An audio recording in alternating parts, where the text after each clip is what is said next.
Halo rekan-rekan, kembali lagi ketemu bersama saya Dr. Made, SPPD CHT, seorang dokter juga seorang hipnoterapis ya.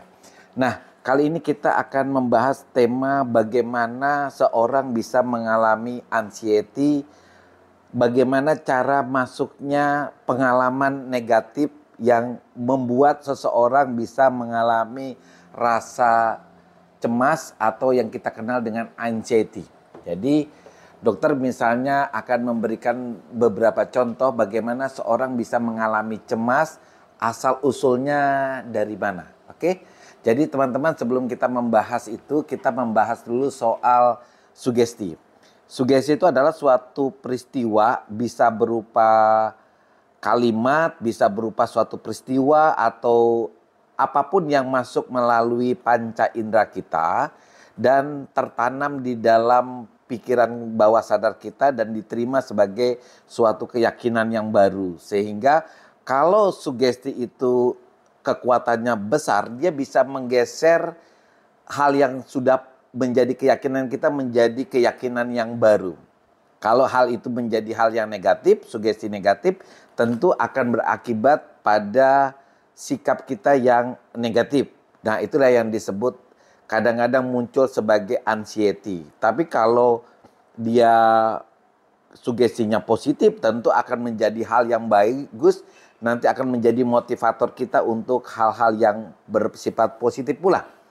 Nah, rekan-rekan, disinilah dokter akan membahas kenapa kita bisa mengalami anxiety, padahal mungkin sebagian kita tidak pernah mengalami hal yang kita takuti. Misalnya kita takut naik pesawat, padahal kita tidak pernah naik pesawat. Oke, kita takut akan perkawinan, padahal kita tidak pernah melakukan perkawinan, tapi kita sudah takut dengan perkawinan. Nah, sugesti inilah yang akan dokter ceritakan bagaimana sugesti yang negatif ini masuk ke pikiran seseorang dan mempengaruhi orang tersebut dan membuat orang tersebut mengalami yang namanya cemas. Dokter kasih sampel misalnya rasa takut, cemas akan perkawinan. Nah, dokter ceritakan, oke, ada seorang wanita usianya mungkin sekitar 35 tahun. Belum pernah menikah, tapi ketika dia mau memasuki pernikahan atau membicarakan pernikahan, wanita ini begitu khawatir, takut sekali. Padahal belum pernah menikah, belum pernah punya pengalaman menikah, tapi begitu takut sekali akan pernikahan. Jadi ketika kita bicara soal pernikahan, maka yang muncul itu rasa takutnya, seperti orang seperti ngelihat hantu saja. Kaki tangannya gemetar, rasanya lemas sekali. Nah, ketika kita bertanya-tanya, ternyata sugestinya masuk melalui televisi atau bioskop atau cerita-cerita dari novel ya. Contohnya gini, mungkin Anda pernah nonton drakor ya, drama Korea, atau mungkin pernah nonton bioskop yang mungkin temanya tentang pasangan suami istri, tindakan kekerasan yang dilakukan oleh suami kepada istri, atau buku ya, buku tentang sesuatu yang tidak menyenangkan selama perkawinan. Oke, kita harus ingat ketika kita melakukan nonton di bioskop atau nonton di televisi drama drakor ini, atau lagi nonton novel lah, kita pasti dalam suasana santai, benar toh? Nggak ada sih orang mengerjakan pekerjaan kantor di gedung bioskop, nggak pernah itu. Kalau di kafe mungkin ya, tapi kalau di gedung bioskop pasti kita lagi santai, lagi nyaman, lagi enak lah, lagi refreshing. Nah, begitu juga kita baca novel itu pasti juga pada saat kita refreshing. Ingat, pada saat kita mengalami refreshing, gelombang pikiran kita itu berada di gelombang alfa atau theta. Jadi kalau kita balis lagi ya, gelombang pikiran itu kan ketika kita berada di gelombang beta, ini beta, itu kita berada di kesadaran penuh. Kita bisa konsentrasi pada beberapa pekerjaan, fokus pada beberapa pekerjaan. Nah, pada gelombang ini biasanya sugesti tidak bisa masuk.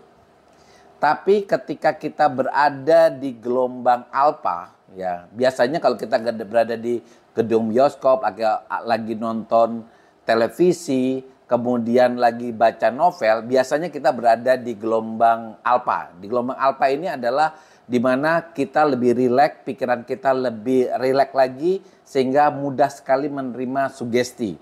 Begitu juga kalau di gelombang theta, oke, lebih gampang lagi menerima sugesti. Kemudian gelombang delta, ini gelombang orang tidur. Nah, kita tidak bicara sini, kita bicara lagi topik yang tadi. Ketika kita nonton televisi, ketika kita lagi nonton bioskop atau lagi membaca novel, kita berada di gelombang alfa dan theta. Nah, gelombang ini adalah gelombang di mana orang mudah sekali menerima sugesti, baik positif maupun negatif. Kalau film yang kita tonton itu tentang kekerasan dalam rumah tangga atau televisi yang kita kekerasan, padahal itu cuma skenario yang disusun. Tetapi karena kita berada di gelombang alfa, maka cerita itu, skenario itu akan masuk ke pikiran bawah sadar kita dan mengubah keyakinan di bawah sadar kita. Mungkin yang tadi kita meyakini bahwa perkawinan itu adalah sesuatu yang indah, yang bagus, yang begini, itu digeser nilainya menjadi sesuatu yang negatif, bentrok atau apapun. Nah, diganti. Nah, ketika dia tertanam di dalam pikiran kita, nah pada suatu ketika tentunya, setiap orang tentunya, hampir setiap orang ya, ketika dia menginjak rencana dari mungkin pacaran, lalu merencana mau menikah, maka keyakinan yang di bawah sadar yang hasil dari nonton video tadi, nonton bioskop, baca novel itu akan keluar dalam wujud rasa takut, rasa cemas, karena dia akan menjalani seperti apa yang dia tonton, dia akan menjalani apa yang seperti dia baca. Nah, demikianlah akan memunculkan apa? Rasa takut akan perkawinan, rasa cemas akan perkawinan, rasa anxiety tentang suatu perkawinan. Inilah yang salah satu cara bagaimana orang bisa mengalami suatu anxiety atau cemas karena perkawinan. Ini contoh saja.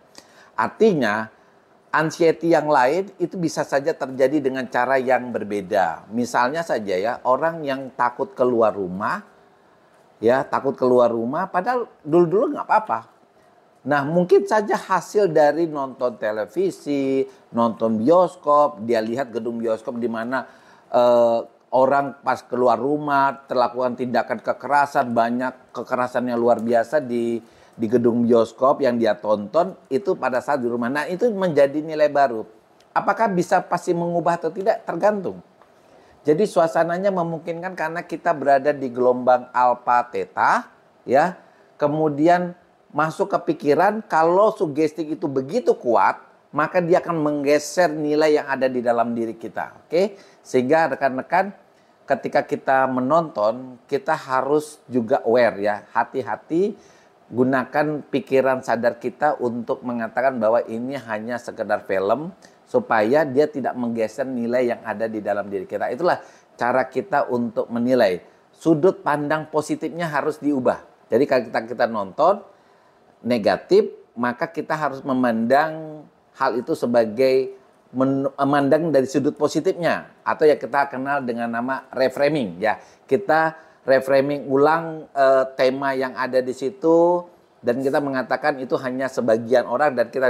Jadi tekniknya itu adalah dengan melakukan reframing pada film, pada novel tersebut, supaya hal yang masuk ke dalam diri kita itu adalah hal yang positif. Jadi rekan-rekan yang mungkin belum mengerti tentang reframing, mungkin bisa baca di Google atau nonton dokter punya video-video sebelumnya. Oke, terima kasih rekan-rekan. Inilah cara kita untuk nanti kita akan memberikan begitu banyak pendidikan seputar tentang ilmu pikiran. Bye.